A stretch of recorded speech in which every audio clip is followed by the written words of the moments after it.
Welcome to Healthy Living, Healthy Planet Radio, sponsored by EarthX, the world's largest environmental experience, and also sponsored by Natural Awakenings magazine. Live your healthiest life on a healthier planet. Now here's your host, Bernice Butler. Welcome to Healthy Living, Healthy Planet Radio today. We are now well into and fairly nearing the end of our fourth season, and we remain just as excited as ever to continue to help you explore and understand that unbreakable relationship between your health and the health of the planet.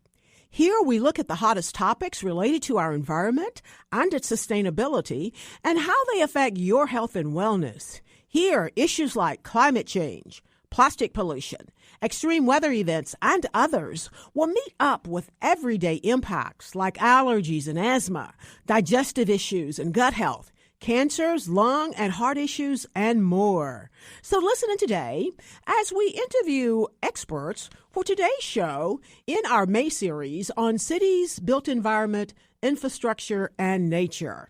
And today we're going to focus in on trees and tree canopies, urban nature spaces versus houses, roads, and farms. Now, amidst all the hustle and bustle of our daily modern lives, it's absolutely essential to pause and appreciate the vital role that nature plays in our overall health and well-being. And one element of nature that very often goes unnoticed, even though we pass by it daily many times, and it holds tremendous significance, is the trees in our life and our tree canopy. Stretching overhead like an intricate living tapestry, trees and tree canopies provide numerous benefits from environmental sustainability to mental and physical health, well-being, and improvements. And trees and tree canopies also are what make up our forest, which are an important part of any city, given that they provide several environmental benefits. And then urban nature in all its forms, be that urban forests, parks, and greenbelts, provide a range of benefits and services to society as well, most of which are not readily bought and sold. Thank goodness, we're glad that trees and nature, for the most part, are free. And economists have tried to calculate the use value of nature and its environments, but it presents a very complex economic puzzle as to how we can actually estimate values for the many indirect, intangible services and functions that urban nature provides us, such as beauty, green infrastructure functions, as well as the psychological benefits. And in today's show, we're going to delve deep into the captivating world of trees, forest, nature spaces, and the stark contrast that they create with man-made structures such as houses, roads, and farms. Now, the allure of nature spaces is just totally undeniable, even if people don't realize what's happening to them. They offer a sanctuary where one can escape all of the noise and the hustle and bustle of urban living and reconnect with the natural world. However, the encroachment of human development threatens to disrupt this delicate balance, and then houses, roads, and farms have become ubiquitous features of our landscape. In fact, many of us think that our landscape gets gobbled up at an increasing rate due to these structures. And it often replaces the once lush green spaces that have harbored diverse ecosystems. But even in the midst of these structures, that is houses, farms, and roads, trees and tree canopies continue to exert their influence, thank goodness, reminding us of the coexistence between nature and human civilization. Trees and the tree canopy are formed by the interlocking branches and the foliage of the trees, and it performs a kind of protective layer that shields us from the elements. The canopy provides shelter, shade, and a habitat for countless species of birds, insects, and other wildlife that we actually need in our environment. Moreover, this aerial green canopy acts as a natural filter, purifying the atmosphere by absorbing carbon dioxide and releasing oxygen, and mitigating some of the effects of climate change. So while houses, roads, and farms indeed serve essential functions in our daily lives, they often lack the harmonious connection with nature that trees and tree canopy effortlessly provide for us. Houses with their solid walls and their confined spaces can sometimes actually feel isolating. In contrast, the canopy of trees evokes a sense of unity, enveloping us in a living, breathing environment that fosters calmness, serenity, and tranquility. And the rustling leaves and the dapple sunlight that filters through can create a very soothing atmosphere that rejuvenates our human spirit. Roads, on the other hand, symbolize progress and connectivity, yet they are often associated with noise, congestion, and much pollution. Tree canopies lining our roadways offer a visual respite, transforming what otherwise would be monotonous concrete landscapes into refreshing green corridors. And studies have shown that exposures to trees and tree canopies along roadsides can actually enhance driver well-being. It can reduce stress levels and contribute to safer driving conditions. Now, farms, though absolutely crucial for sustaining our growing population, they sometimes come at the expense of vast expanses of natural habitat. However, by incorporating tree canopies and more trees into our agricultural landscapes can bring a lot of benefits. Tree canopies can, again, provide the shade for livestock. They can reduce soil erosion, and they can improve crop yields by enhancing pollination and regulating some of the microclimates. So by embracing trees and tree canopies within farming practices, we can strike, I think, a really cool balance between food production and environmental preservation. And as we navigate the challenges of urbanization, and those challenges are increasing every day, as well as the pressures of a rapidly growing and changing world, it's crucial for us to remember the vital importance of trees, tree canopies, and our nature spaces. They remind us of the harmony that can and should exist between humans and the natural world, even within the bustling confines of cities, houses, roads, and farms. The World Wildlife Fund says trees are truly a beautiful part of the natural environment, but they are also amazingly efficient machines. They constantly work to make Earth a healthier planet. So then, we must, as a society, or the world society, ask ourselves, what's of value to us? What's in it for us to aggressively regulate the rations and the ratio of trees and forest with houses, roads, and farms in our built environment? So, this is a lot, but here today to help us explore the significance of trees and tree canopies and to discuss the challenges of balancing nature with human development and to highlight some of the innovative approaches to incorporating nature spaces within our ever-evolving landscapes are two experts. We've got Robert McDonald with the Nature Conservancy, and we have Melanie Askey with Dane County Energy and Climate Change. Now, Robert, or should I say Rob, Rob McDonald is a lead scientist for nature-based solutions at the Nature Conservancy. Rob researches the impact and the dependencies of communities on the natural world, studying how nature can increase resilience in the face of climate change and improve human health and well-being. Rob has published more than 100 scientific publications and 2 books. And prior to joining the Nature Conservancy, he was a Smith Conservation Biology Fellow at Harvard University, studying the impact of global urban growth and how it's going to interface with biodiversity and conservation. Welcome, Rob. Did I get all of that right? Yeah, that sounds right. It's a pleasure to be here. Thank you. Our other guest is Melanie Askey. Melanie is a climate specialist with Dane County Energy and Climate Change, and she's had over 10 years of experience facilitating global and regional natural resource management across nonprofit, government, and business. As a climate specialist at Dane County Office of Energy and Climate Change, Mel is focused on implementing the county's climate action plan, where she leads the Tree Canopy Collaborative, which is a cross-functional group of organizations working to maintain, protect, and expand tree canopy across Dane County. And prior to joining Dane County, Melanie was in California, where she focused on land and water conservation statewide through grants and policy making.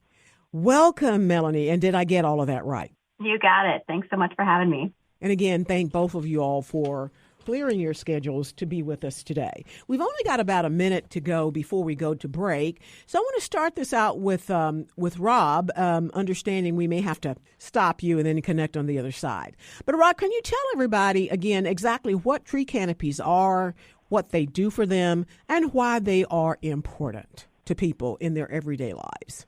Sure. So tree canopy is just the top part of trees, the leaves, the branches, and it's important because that's the part of the tree that gives us most of the benefits, right? That casts the shade and that filters those pollutants you were talking about, all those benefits. Almost all of them come from that canopy spreading over us rather than from the trunk. Okay, so if you see this tree that's just tall and skinny and has no leaves or anything like that, it really doesn't have a canopy. Yeah, and it's probably not doing as much to help you. In the same way, big old trees often provide a lot of benefits. When you plant a young sapling, it's not providing too many benefits. It doesn't have that many leaves, and it's going to take 5 or 10 years before it grows up and really starts to provide a lot of benefits. And again, benefits way beyond the beauty that we get just from looking at it. So I think that's a really good explanation. We're going to go ahead and go to break now, and then we'll reconnect with you on the other side because we want to talk about the nexus between tree canopies and farms and roads and houses. So we have been and will continue to be with Rob McDonald from the Nature Conservancy and Melanie Askey with Dane County Climate Action. Thank you. We'll be right back. We want to give a shout out now to our sponsors. That is Natural Awakenings, Dallas-Fort Worth Metroplex Magazine, the Green, Healthy, and Sustainable Living Authority for the DFW Metroplex and North Texas communities. Print issues of Natural Awakenings can be found in all natural grocers, all H-E-B stores, Central Market, Sunflower Shops, and many, many other locations, as well as available free for download online at nadallas.com. Check them out. Our other sponsor is North Haven Gardens, serving the Metroplex since 1951, the most respected horticultural establishment in North Texas, offering gardening and plant education, concierge services, DIY classes, gifts, and more. Check them out at nhg.com. And our other sponsor is Lund Dental Care, practicing dentistry for over 38 years with a holistic approach, non-mercury, looking at the whole body. Specializing in periodontics, Dr. Lynn is board certified by the International Academy of Oral Medicine and Toxicology. Check them out at lindentalcare.com. Thank you, sponsors.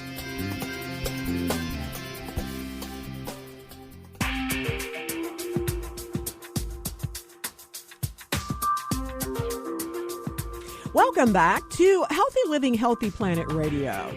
To today's show in our series on cities, built environment, infrastructure, and nature. And today we're focusing in on trees, tree canopies, urban spaces versus houses, roads, and farms. And today we have with us Rob McDonald with the Nature Conservancy and Melanie Askey with the Dane County Energy and Climate Change. And again, thank you all for being with us.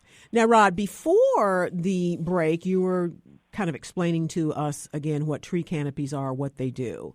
So I wanted you to talk to us a little bit about what is the intersection between tree canopies and farms and roads and houses, or trees and tree canopies. Whenever I say tree canopies, I'm talking about trees as well. So what's the intersection there?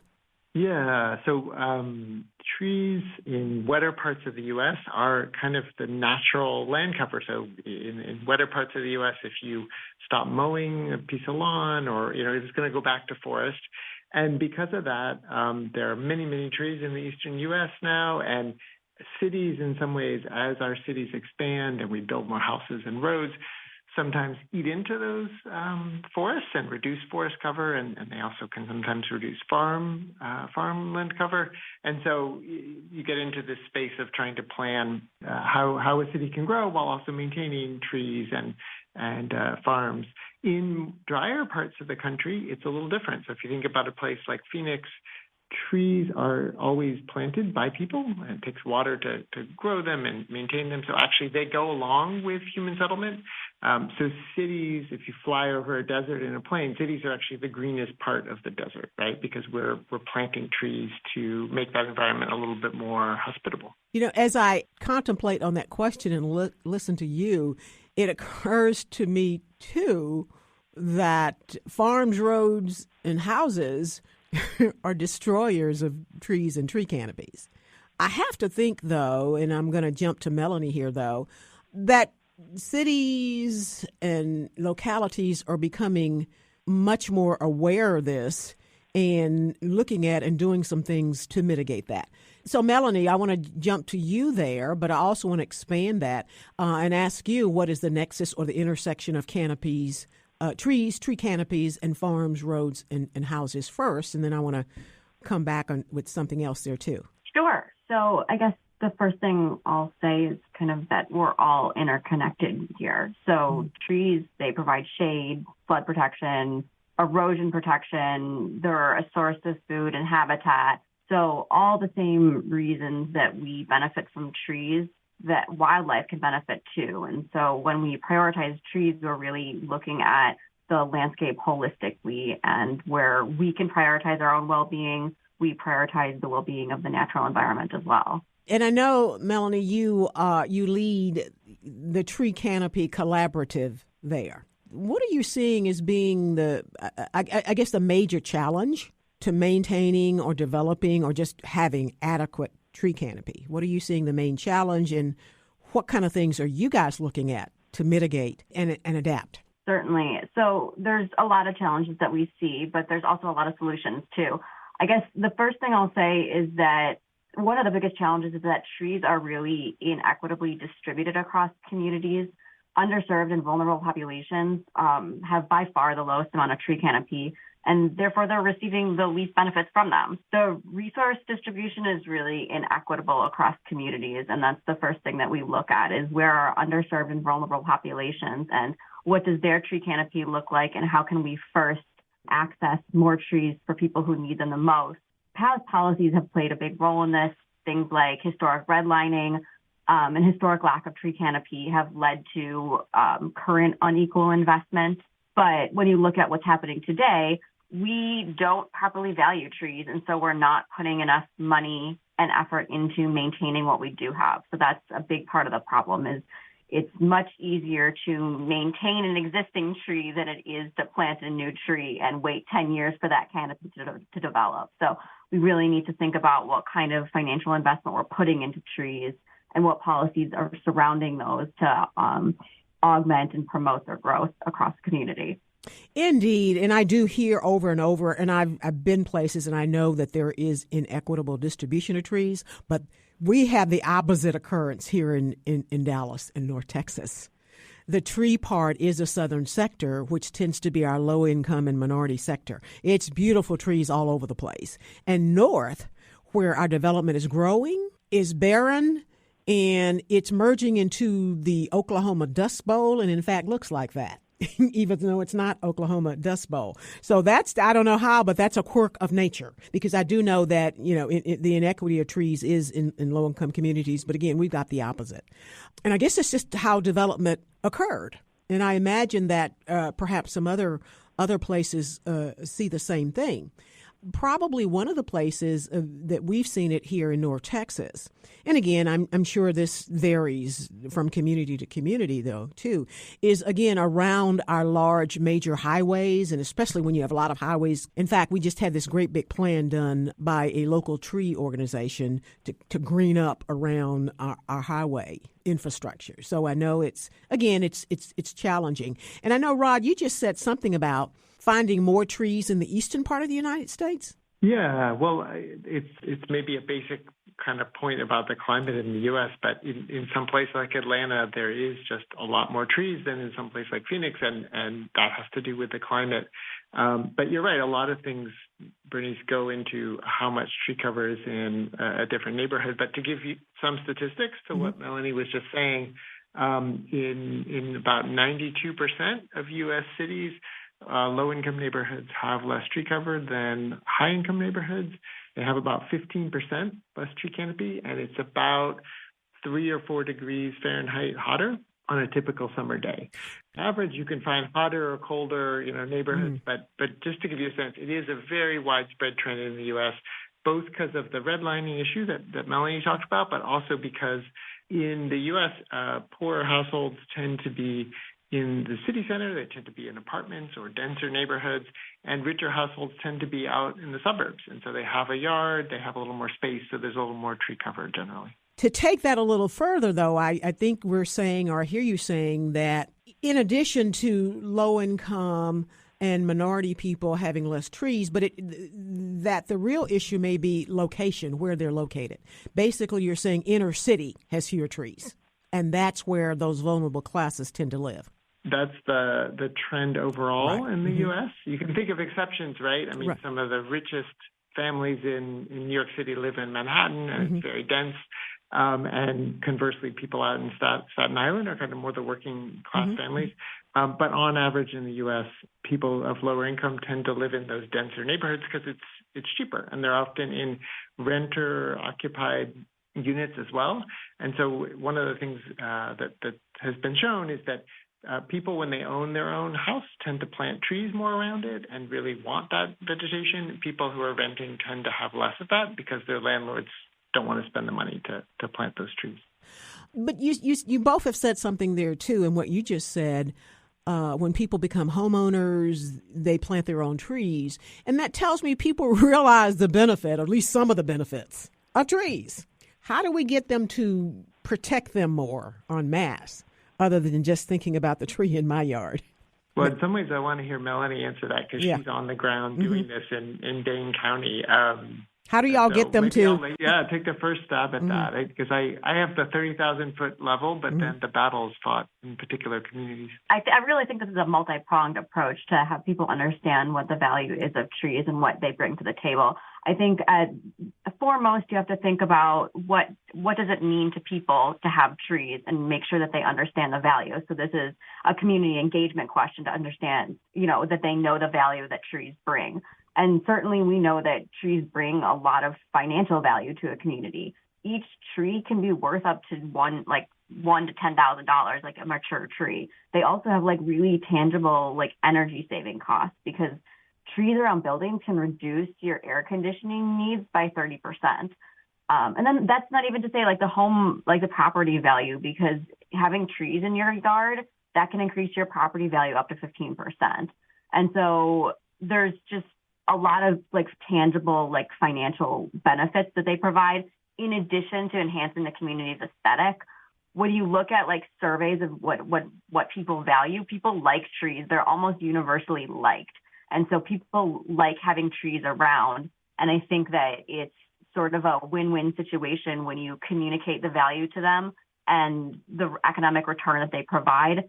But there's a lot of priorities in this world. And so I think you really need to elevate trees to the forefront to people. And that's where the community engagement and outreach comes in. So people are thinking about that value and making those kind of trade-offs in their head about what would it mean to have a tree in my yard?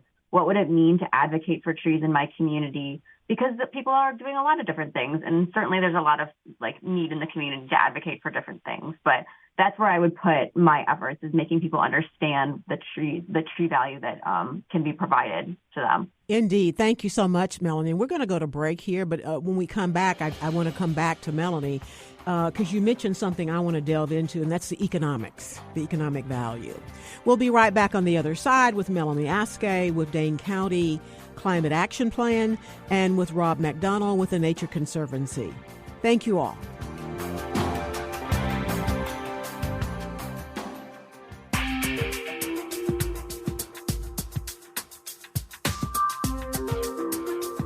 Welcome back to Healthy Living, Healthy Planet Radio, to today's show on our May series on cities, built environment, infrastructure, and nature.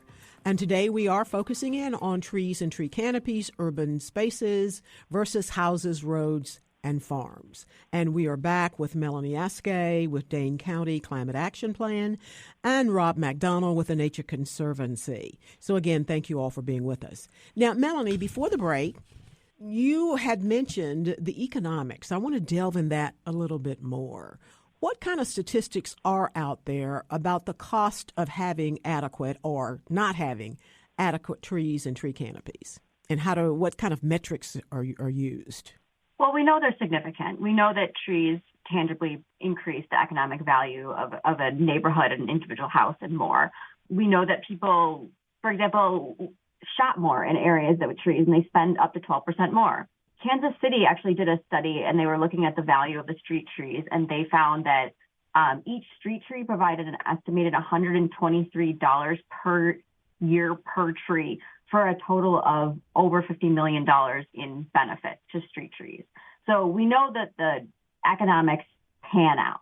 But I also just want to kind of flip that script and say the economics matter, but there's also other benefits that they provide other than just the pure economic cost, because public health is really hard to measure economically, but certainly that's a big topic that we can talk about too. Indeed. They really do make a big difference. Let me ask you too, I know that in some places, my hometown of Austin, Texas being one, whenever you develop, you have to measure and account for and inventory the trees on a piece of property. And they have something called the treaty oaks, and those are protected. And a treaty oak over, I think, 2-inch in diameter, you just simply cannot cut down.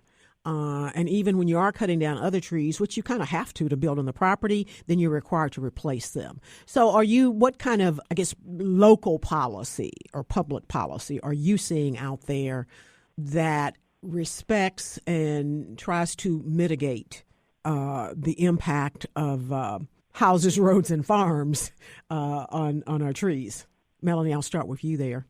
Sure. So in Madison, for example, there's a lot of pro-development policy, which is great because you really want the economy to grow, and there's a lot of new opportunity for building development.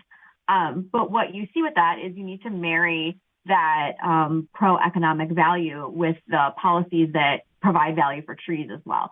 So, for example, one thing that I really would like to see is a proper economic replacement value being calculated for trees.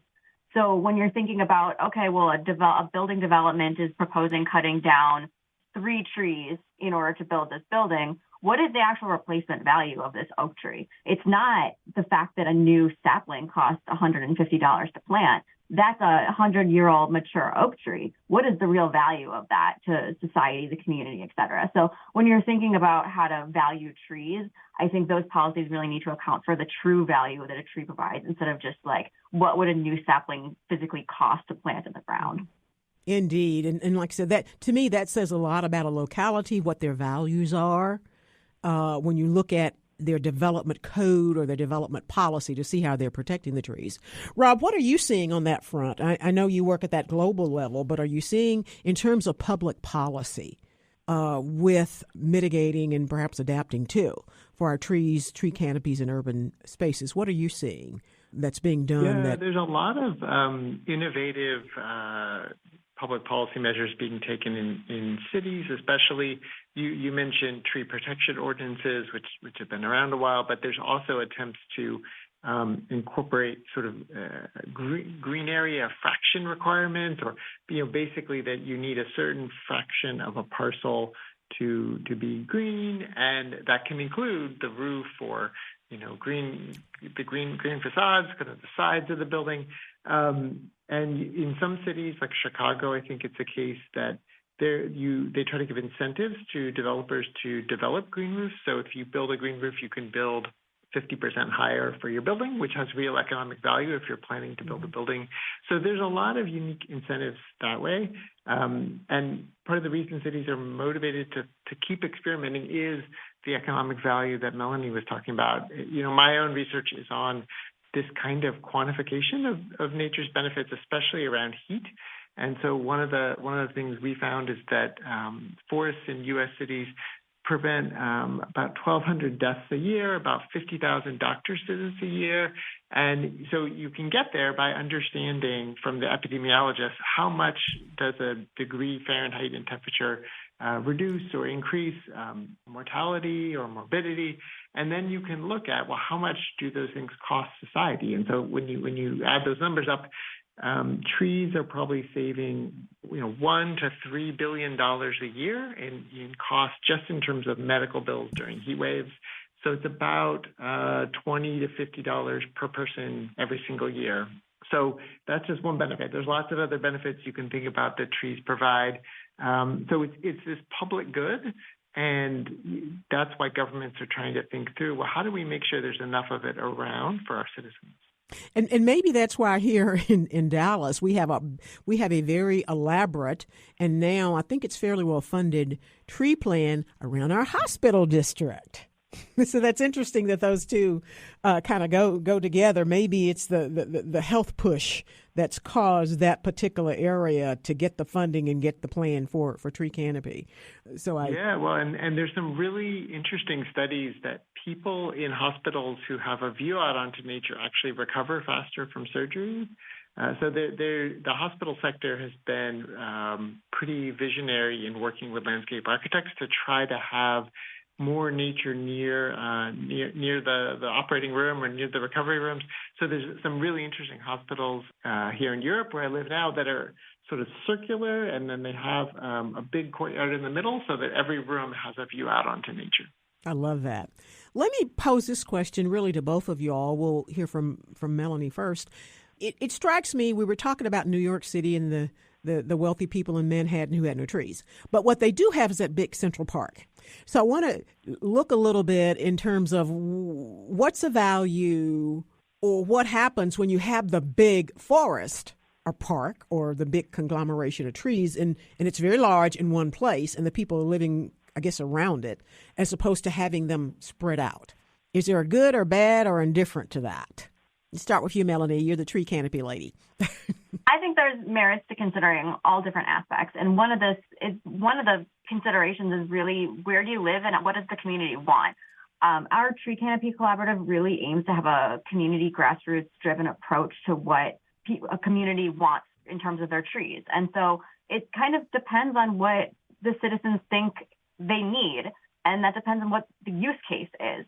I mean, certainly there's benefits to having large respite areas that have a lot of natural wildlife, and that if you're just talking purely from like the wildlife situation, like you're talking like bigger areas for habitat for animals in a large park, that's certainly true. But if you're talking about what the benefit is to people, I think there's merits to consider a lot of different configurations. And I think that street trees provide a lot of value because it gets people outdoors walking in shaded areas where they otherwise may just not go outdoors at all. And it depends how far away you are from the park and whether you have small kids that can walk to the park. And so I think it's a yes and situation, really. Indeed. What do you think, or what do you see, Rob? Is it perhaps more beneficial, I guess, really for the environment too, to have them like in one big place or all spread out? Well, so people need many things from cities, but there are some good reasons to try to have denser cities or more compact cities. And this gets to the sprawl issue we started talking about at the start of this program. If U.S. neighborhoods are just at low density, they'll spread out, they'll cover a large area. It takes a lot of space, and it maybe eats into farms and forests at the fringes of the city. It also takes more energy. So people drive more when it's low-density settlements, and they're usually in single-family homes, so they spend more energy heating and cooling those houses. So there are a lot of reasons that denser communities, more compact communities, are low-carbon communities. That's better for climate change. And it's better for generally people's health because they're walking around. So the challenge is to think through, well, how do you have some nature in communities even when they're denser? Because you may not have a private backyard or something. And so it does come back to the sort of public parks you were talking about, Bernice. One of the interesting things we found when we reviewed U.S. cities is what happens is in suburbs, most land is private. So there's a lot of green space if you look at it down from a plane. But most of that is in people's backyards, right? So you can't just walk into it. As you get into more city centers, the green space that is there is public. It's a public good. There's maybe more demands on it. There's more people there, and the city has to think about how do they maintain that park over time. But it becomes a much more multifunctional space that a lot of people are using. And so it's those sort of public green spaces that let neighborhoods be both dense and green. Indeed, and I have to think that the density and the fact that there are not a lot of trees around and about in Manhattan and New York City is why Central Park is still there. because I think all of us know in other parts of the country, that park would have been encroached upon, and kind of eaten away, probably here in where I live, in any case. So I think that does give them love for it. But it's really clear that it really is complex and a trade-off of a lot of needs. We'll be right back on the other side with Melanie Askey with Dane County Climate Action and Rob McDonald with the Nature Conservancy. Thank you all. We want to give a shout out now to our sponsors. That is Natural Awakenings, Dallas-Fort Worth Magazine, the Green, Healthy, and Sustainable Living Authority for the DFW Metroplex and North Texas communities. Print issues of Natural Awakenings can be found in all H-E-B stores, all natural grocers, central markets, and sunflower shops, as well as many, many other locations, as well as available free for download online at nadallas.com. Check them out. Our other sponsor is North Haven Gardens, serving the Metroplex since 1951, the most respected horticultural establishment in North Texas, offering gardening and plant education, concierge services, DIY classes, gifts, and more. Check them out at nhg.com. And our other sponsor is Lynn Dental Care, practicing dentistry for over 38 years with a holistic approach, non-mercury, looking at the whole body. Specializing in periodontics, Dr. Lynn is board certified by the International Academy of Oral Medicine and Toxicology. Check them out at lindentalcare.com. Thank you, sponsors.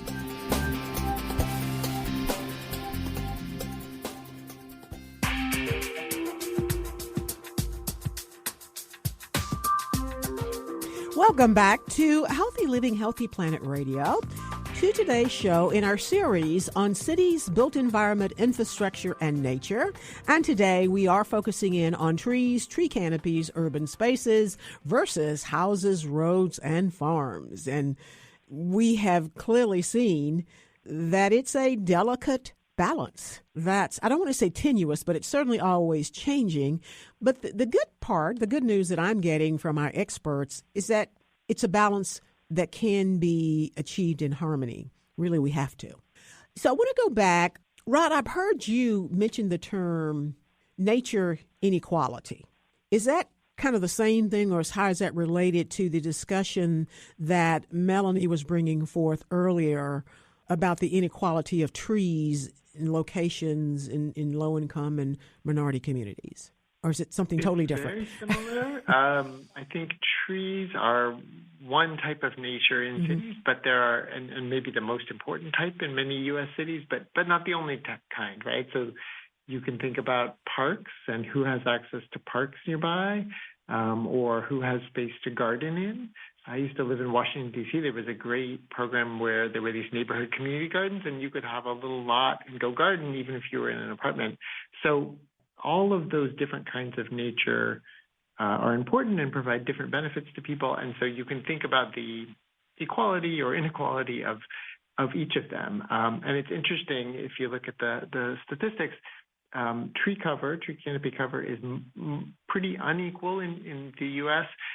We do a little better with park access, in part because cities, municipal governments have tried to make sure that communities have access to parks. It's still a little uneven, don't get me wrong, but we do a little better on that metric.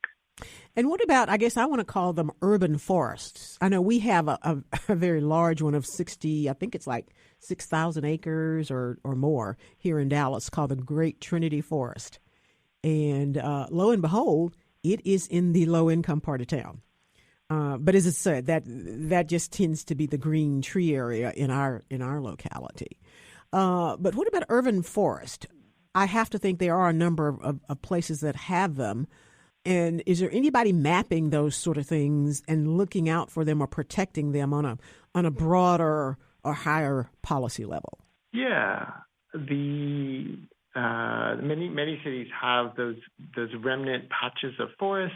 I used to live in Washington, D.C., which has Rock Creek Park, and we're very proud that Rock Creek Park is bigger than Central Park.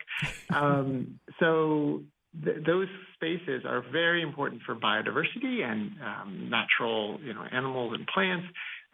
So especially for agencies thinking about natural resource management or protecting biodiversity, those are some of the key spaces they try to protect. they're also really important for recreation, right? Especially a certain kind of recreation, going out and going for a hike or a walk or what have you. So when we work with communities at the Nature Conservancy, most cities in the U.S., for instance, will have a tree canopy plan, but they might have an open space and parks plan, and they're usually thinking about the linkages between those two things. And they may have parks that are more human-made, right, where you have baseball fields and basketball courts and all that, but you may also have some of those natural forests, and you want to try to preserve those. Melanie, now, especially as it relates to y'all's climate action plan, what other areas, I know you deal with tree canopy, but what other areas are y'all working on or have you identified as it relates to nature spaces? Yeah, to Rob's point, so we at a county level do map historic forest remnants. Again, to Rob's point, though, a lot of that is on private land. So what can you affect there? Well, you can incentivize farmers to do different land management practices that preserve that, that forest remnant. But it is private land, so you have to incentivize people to do it or motivate them in some way. Kind of zooming back to our own tree canopy collaborative, though, where can we affect change?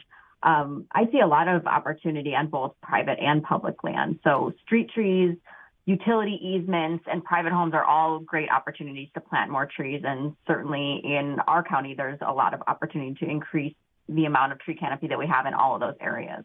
Do y'all have any, public policy initiatives or building code, development code, or anything that addresses open spaces, urban spaces, and trees? Our own climate action plan is sort of a blueprint for the county to see where we want to go with climate action. And certainly there's a large natural resource component there because trees are part of a climate solution. So there's a suite of incentives as well as policies that can help maintain and expand tree canopy.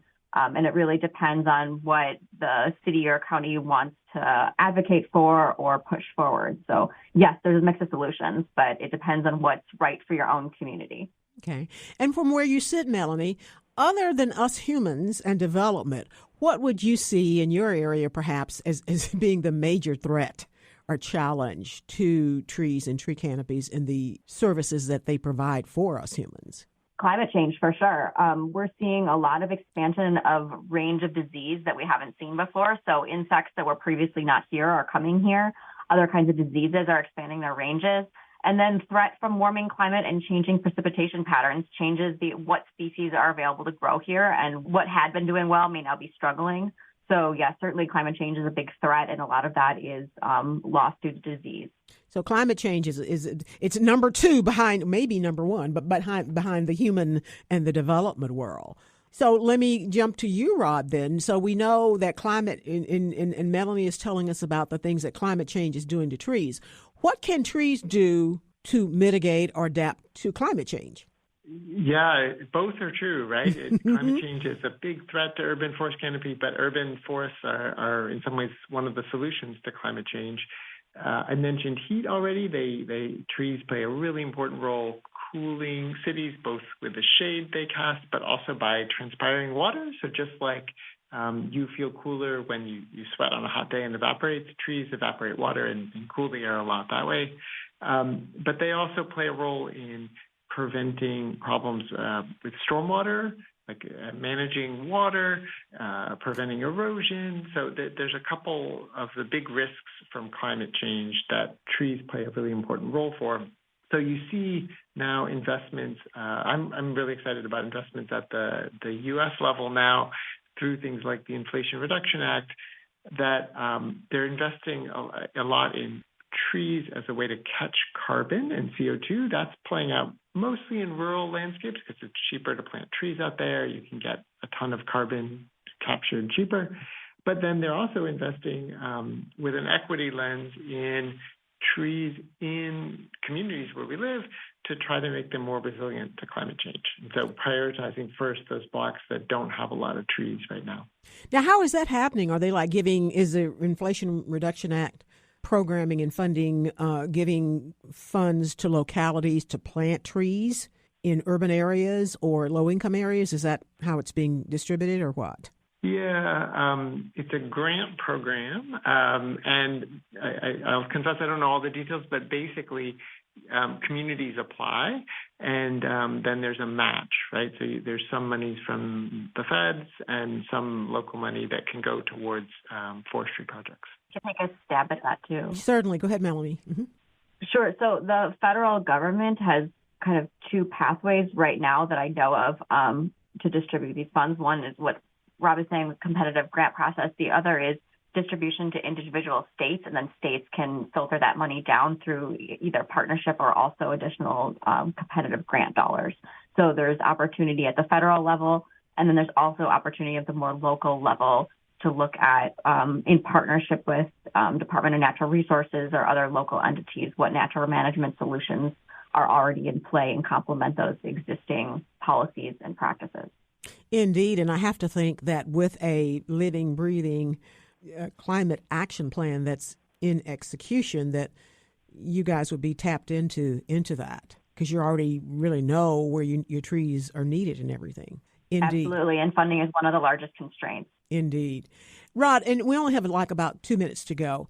I want to ask you, because I know the Nature Conservancy does what it says. It attempts to conserve nature. What are you guys doing at this broad policy level?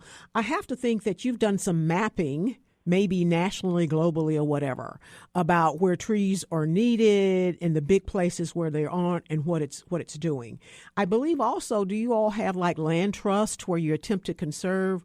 Really briefly, what are the big things that you guys are doing to help adapt and mitigate? Sure. So the Nature Conservancy started as a land trust, and that is still our main activity in the U.S. is protecting important natural areas. We've protected hundreds of millions of acres. And so that's one of the main things that our million members are interested in. But we also do other things to make sure nature is there for people as well. This agenda we're talking about today of climate mitigation and adaptation is a really big part of what we do. And that's often nature in different, maybe in different places on the landscape, right? So when we're going to protect a parcel that's focused on rare species, you might be a little bit outside the city center, but when you want to make cities more resilient to heat waves, for instance, you have to put street trees right where people live and work. Indeed. And again, you guys have been a long-term advocate, and your role and your work is becoming more and more and more important every day, as we've talked about. So I appreciate it. We have been today with two experts who've really made us smarter. We've been with Melanie Askey, who is climate specialist with Dane County Energy and Climate Change, and Rob McDonald, who's lead scientist with the Nature Conservancy for their nature-based solutions. And I think we all have realized the benefit of trees, but I think what they've helped us to do today is to care about them is not an option, but a necessity. We tend to take these things for granted because we just pass by them every day and they're always there. So thank you all so much. And thank you, listeners, for listening in today to Healthy Living, Healthy Planet Radio. The conversation starts here, but our goal is for it to continue in your homes, in your social circles, your workplaces, at the water cooler, and in the grocery checkout line, so that we can all work together to realize that healthy living is simply not possible without a healthy planet. Our culture is a result of 1 trillion tiny acts taken by billions of people every day like yourselves. And each of those tiny acts can seem insignificant, but all of them add up, one way or the other, to the change that we each live through. This is your host, Bernice Butler. Thank you for listening today, and join us again next week for more Healthy Living, Healthy Planet Radio. And listen to any of our past shows on podcast wherever you get yours. Thank you.